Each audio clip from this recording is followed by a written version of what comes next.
En el otoño de 1529, el destino de Europa pendía de una sola ciudad. Desde el este llegó un imperio de 100.000 hombres. Sus estandartes, negros por el trueno, sus cañones estremecían la tierra. Ya habían aplastado reinos, quemado ciudades y derrotado ejércitos. Ahora marchaban hacia el corazón de la cristiandad, hacia Viena. Si la ciudad caía, no existiría Alemania, ni Italia, ni la Europa que conocemos. Pero tras sus murallas se alzaban agricultores, artesanos y soldados listos para afrontar la tormenta. Y en esa tormenta, el mundo cambiaría para siempre. El camino a Viena comenzó 3 años antes, en 1526. Empezó no con triunfo, sino con desastre.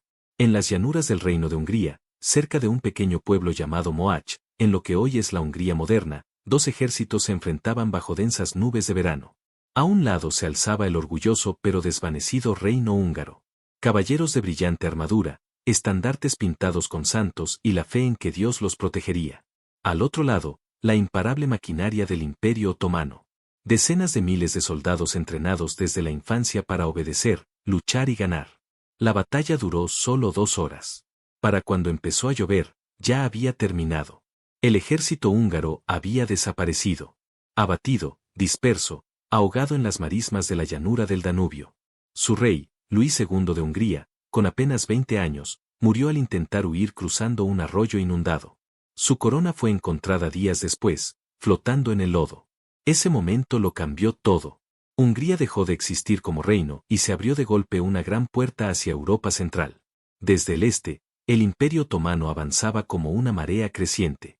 Su gobernante, Zuleano el Magnífico, joven, seguro de sí mismo y ya legendario, había conquistado Belgrado, hoy capital de Serbia. Había aplastado los caballeros de los caminos, la fortaleza insular griega antaño custodiada por la Orden de San Juan, y ahora gobernaba un imperio que se extendía desde los desiertos de Arabia hasta las montañas de los Balcanes. Para él, Viena era más que una ciudad. Era la clave de Europa, el puente entre Oriente y Occidente, entre el Islam y la cristiandad, entre imperios. Suleiman creía que el destino lo llamaba. Si lograba tomar Viena, el resto de Europa podría derrumbarse pieza por pieza. Así que empezó a planear. En Occidente, la reacción fue de pánico. La familia Habsburgo, la poderosa dinastía real austriaca, previó lo que se avecinaba. El emperador Carlos V gobernaba un reino que se extendía desde España hasta el Nuevo Mundo. Pero estaba lejos. En Viena, su hermano Fernando se enfrentaba a la imposible tarea de defender la ciudad con lo poco que tenía. Cartas volaban por todo el continente, mensajes urgentes y desesperados sellados con cera y miedo. Algunos pedían soldados, otros oro, y muchos simplemente oraciones. Los sacerdotes advertían a sus congregaciones que se arrepintieran. Los nobles susurraban sobre el fin de los días. Los comerciantes empacaron sus mercancías y huyeron hacia el oeste. El mundo parecía contener la respiración. Por primera vez, parecía que el centro de la cristiandad realmente iba a caer. Mientras tanto, en Estambul, las forjas rugían. Se fundieron cañones, los caballos destriparon, el grano se almacenó en montañas de sacos. El ejército se reunió en filas que parecían interminables. 60.000 jeniseries, la infantería de élite del ejército otomano con uniformes blancos y 50.000 sepai con armadura, la temible caballería pesada del imperio. Tras ellos marchaban ingenieros, zapadores, cocineros y artesanos. Una ciudad de movimiento de más de 100.000 almas. Incluso los sirvientes personales y jardineros del sultán lo seguían, pues los otomanos llevaban su mundo donde quiera que iban. Y cuando las nieves se derritieron en la primavera de 1529, Suleimán dio la orden. Los tambores resonaron por las calles de Estambul. El gran ejército comenzó su marcha hacia el norte a través de los Balcanes hacia el corazón de Europa. Su destino estaba claro. Su propósito era simple. Venían por Viena. Cuando el ejército otomano comenzó su marcha en la primavera de 1529, el suelo aún estaba húmedo por la nieve derretida. Desde Estambul, la larga columna de hombres y animales se extendía kilómetros, con armaduras relucientes, estandartes ondeando al viento frío, el ritmo constante de los tambores de guerra resonando por los valles. No era solo un ejército, era un imperio en movimiento. Tras los soldados venían herreros, cocineros, ingenieros y miles de seguidores del campamento, familias, comerciantes e incluso músicos. Cada división llevaba sus propios suministros. porque Suyean sabía que para conquistar Europa, necesitarían no solo soldados, sino orden. Pero la tierra misma se rebeló contra él. Las lluvias primaverales convirtieron los caminos en ríos de lodo. Los carros se hundieron hasta los ejes. Los bueyes se ahogaron intentando tirar de los grandes cañones de bronce por las llanuras inundadas. Los hombres resbalaron, cayeron y desaparecieron en el lodo. Para cuando el ejército cruzó los Balcanes, cientos de caballos habían muerto, y muchos de los enormes cañones tuvieron que ser abandonados en los pantanos. Aún así, marcharon a través de Bulgaria y entraron en Hungría. Se movieron como una sombra que se tragaba la tierra. Las aldeas se vaciaron ante ellos.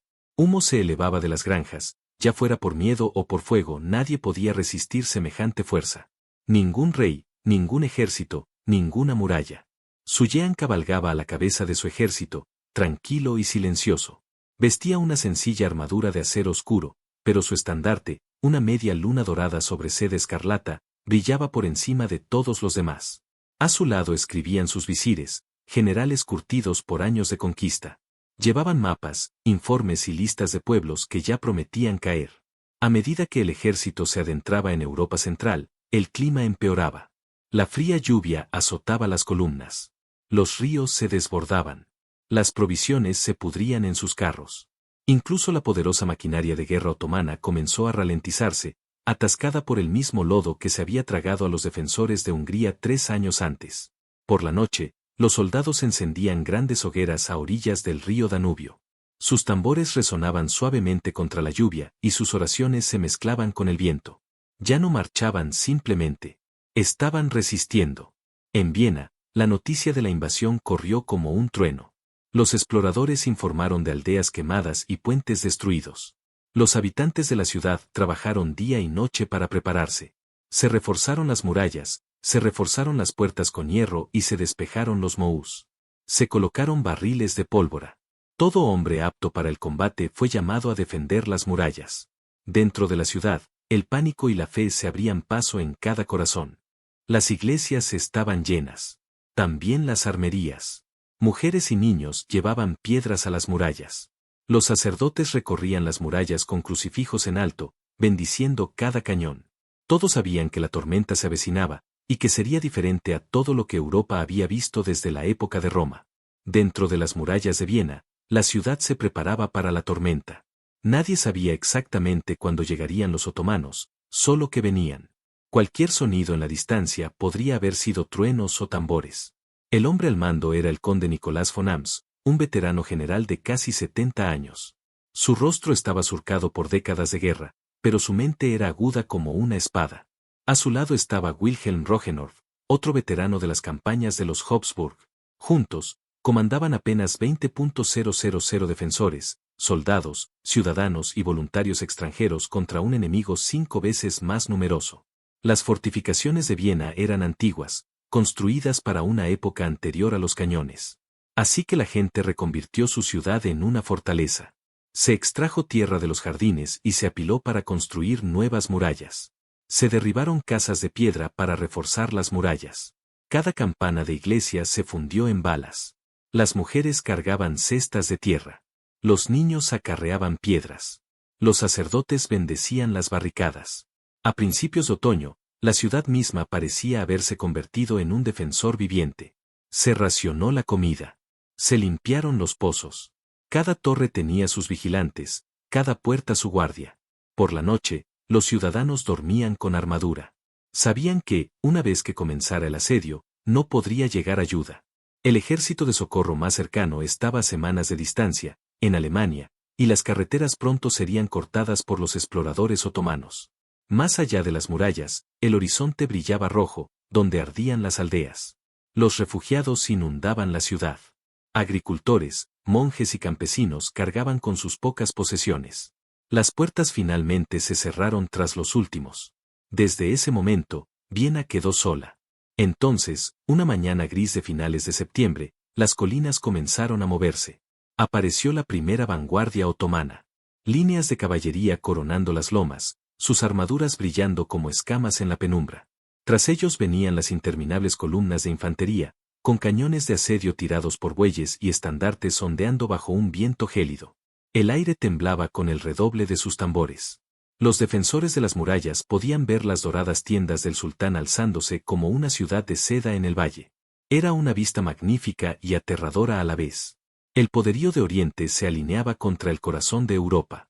El conde Salms se alzaba en lo alto de las murallas, con su capa ondeando al viento. «Que vengan», dijo en voz baja. «Esta ciudad no está hecha de piedra. Está hecha de hombres». Y al ponerse el sol tras las torres occidentales, retumbó el primer cañón. El asedio de Viena había comenzado. El primer cañón disparó sobre la ciudad como un trueno. Piedras se hicieron añicos, ventanas se agrietaron, y los vieneses comprendieron que la tormenta que temían finalmente había llegado. Día tras día, la artillería otomana rugía. Sus grandes cañones, algunos de hasta 10 toneladas, lanzaban bolas de hierro contra las murallas. Cada impacto hacía temblar el suelo, llenaba de polvo el aire y llenaba de miedo los corazones. Sin embargo, cuando el humo se disipó, los defensores seguían allí, cubiertos de hollín, sangrando, pero vivos. Los genízaros, la infantería de élite del sultán, cavaban trincheras cerca de las murallas, arrastrándose entre el barro y la lluvia bajo fuego constante. La caballería sepay rodeaba la ciudad, cortando todo camino, toda esperanza de escape. Tras ellos, los ingenieros trabajaban como demonios, construyendo puentes, torres de asedio y túneles subterráneos para sembrar barriles de pólvora. Su intención era destrozar Viena desde arriba y desde abajo. Dentro de la ciudad, la vida se convirtió en un ritmo de truenos y oraciones. La gente dormía con sus armaduras, comía en las sombras y luchaba entre las ruinas. Cuando una muralla se agrietaba, la rellenaban de tierra. Cuando una puerta se astillaba, la apuntalaban con vigas arrancadas de sus propias casas. Las mujeres llevaban piedras a las murallas. Los niños llevaban agua a los heridos. Las campanas de Viena callaban ahora. Cada una de ellas se había fundido en balas de cañón. Los defensores luchaban con una valentía desesperada. De noche, se deslizaban por túneles secretos y atacaban los campamentos otomanos, provocando incendios y robando pólvora. En más de una ocasión, encontraron minas enteras. Túneles repletos de explosivos excavados bajo la ciudad. Desafiando la oscuridad, los inundaban antes de que la mecha pudiera encenderse. Cada vez que lo hacían, el suelo temblaba y otro desastre se evitaba por poco. El asedio se prolongó bajo la fría lluvia y el humo incesante. Miles murieron en ambos bandos, no solo en la batalla, sino también de hambre y enfermedades. El hedor a muerte se cernía sobre los campamentos como una niebla. Incluso el poderoso ejército otomano empezó a sufrir. Sus provisiones escaseaban. Los caballos morían de hambre. Los hombres se desplomaban en el barro, con sus armaduras oxidándose allí donde yacían. Y, sin embargo, los tambores no cesaban. Cada amanecer, nuevos ataques llegaban. Oleadas de genízaros se abalanzaban sobre las murallas con escaleras y antorchas. Llegaban gritando el nombre de Dios. Y caían a cientos bajo disparos y flechas. Por cada uno que caía, otro ocupaba su lugar. Pero Viena resistió. La ciudad sangraba, ardía y temblaba. Pero no cayó. Entonces, una noche de principios de octubre, una tormenta azotó las llanuras. La lluvia caía a cántaros, inundando las trincheras y apagando los incendios. Las tiendas se derrumbaban. Los cañones se hundían en el barro. El ejército que había llegado como una marea ahora se encontraba ahogado en su propia inundación. Suyean observaba desde su pabellón, con el rostro inexpresivo. Había destruido reinos antes, caminos, Grade, Moach, pero allí la piedra no cedía. Miró hacia la ciudad, donde una tenue luz aún titilaba tras las murallas destrozadas. Viena estaba herida, pero viva, y el sultán lo sabía. A mediados de octubre, la lluvia ya no cesaba. Vientos fríos azotaban las llanuras, desgarrando las tiendas y apagando las hogueras. Lo que había comenzado como una orgullosa invasión se hundía en el barro. Dentro del campamento otomano, la enfermedad se propagaba más rápido que las órdenes. Miles de soldados se enfermaron. Los caballos morían de hambre, los carros se rompían y la comida se pudría. Los hombres estaban exhaustos, mojados, hambrientos y medio congelados. Pero el sultán se negaba a retirarse. Había venido a aplastar a Viena, y el orgullo no le permitía dar marcha atrás. Los genízaros seguían adelante. Asalto tras asalto. Sus tambores resonaban en la tormenta mientras lanzaban escaleras contra las murallas. Los disparos centelleaban en la oscuridad. El fuego de los cañones retumbaba como el cielo mismo. Por cada brecha que abrían, los defensores la reconstruían antes del amanecer. Cada noche, las trincheras se llenaban de muertos. Pero seguían llegando. Dentro de la ciudad, la situación de los defensores era un poco mejor. Se habían quedado sin víveres ni pólvora. Muchos estaban heridos, y todos los hombres en las murallas habían perdido amigos. Pero el conde Nicolás van Salms se negó a rendirse. Recorrió las murallas, incluso bajo fuego enemigo, llamando a sus hombres. Viena no pertenece a la tierra. Pertenece a quienes la habitan. Su coraje mantuvo viva la ciudad. Cada vez que rugían los cañones, los hombres encontraban una fuerza que desconocían. Cuando uno caía, otro subía a ocupar su lugar. Cuando los jenízaros abrían brechas en las murallas, los propios ciudadanos se alzaban en armas. Comerciantes con picas, sacerdotes con espadas, incluso mujeres con agua hirviendo y piedras. La lucha se volvió una locura. Los hombres luchaban cuerpo a cuerpo entre las ruinas, resbalando en el barro, ahogándose con el humo. El aire era una tormenta de gritos y acero. Pero en ese caos, el corazón de Viena brillaba con más fuerza que nunca. Entonces, una mañana, el cielo cambió. La lluvia amainó y un sol pálido se abrió paso entre las nubes. Los exploradores regresaron con noticias. La primera esperanza real en semanas. Un ejército de relevo procedente de Alemania marchaba hacia el sur. Aún estaban lejos, pero sus estandartes se habían avistado cerca del Danubio. Suleiman también oyó la noticia. Permaneció en silencio en su tienda durante un largo rato. Sabía que sus hombres morían más rápido que las murallas. La temporada estaba terminando. El invierno se acercaba a Europa, y ningún ejército podía sobrevivir mucho tiempo en el frío sin provisiones. El sultán ordenó un último bombardeo, un rugido de furia que estremeció la tierra. Durante 3 días, los cañones dispararon sin descanso. Luego, al ponerse el sol en la cuarta mañana, los grandes tambores enmudecieron. En el brumoso amanecer que siguió, los vieneses miraron desde las murallas y vieron algo que apenas podían creer. Estaban desmontando las tiendas. Los incendios se extinguían. El ejército que había venido a destruirlos se marchaba. Suleiman había ordenado la retirada. El asedio había terminado. No había sido derrotado en batalla. Solo por el tiempo, el clima y la voluntad inquebrantable de una ciudad que se negaba a morir. Cuando el humo se disipó y el último toque de tambor se apagó, los campos alrededor de Viena quedaron en silencio. Donde una vez acamparon 100.000 hombres, ahora solo había barro, carros destrozados y los estandartes rotos del imperio. La lluvia había borrado las huellas del ejército más poderoso de la tierra. Dentro de la ciudad, las campanas volvieron a sonar por primera vez en semanas. Los hombres lloraban abiertamente en las calles. Las mujeres rezaban junto a los muros que habían ayudado a construir. Los niños que habían cargado piedras ahora portaban banderas. Viena estaba marcada, quemada, medio en ruinas, pero viva. Los defensores se habían enfrentado al mayor poder de su época y resistieron. Se habían enfrentado al sultán que nunca conoció la derrota y lo habían detenido.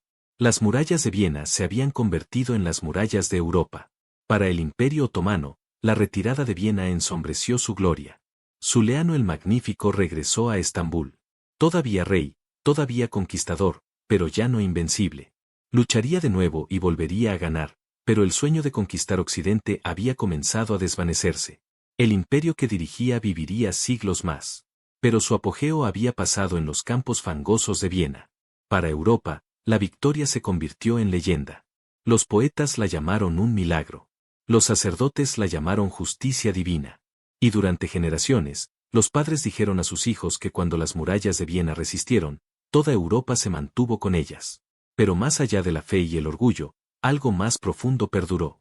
El asedio había demostrado al mundo que los imperios podían desangrarse, que la fe podía unir a desconocidos y que el coraje podía detener incluso el curso de la historia. A partir de ese otoño de 1529, el equilibrio del mundo comenzó a cambiar. Los otomanos nunca volverían a adentrarse tanto en el corazón de Europa. Viena resurgiría, reconstruida con más fuerza que antes. Y a lo largo de los siglos, el eco de esa resistencia se oiría cada vez que la gente se enfrentara a adversidades imposibles y decidiera luchar de todos modos. Porque a veces la historia no la escriben quienes conquistan, sino quienes se niegan a caer.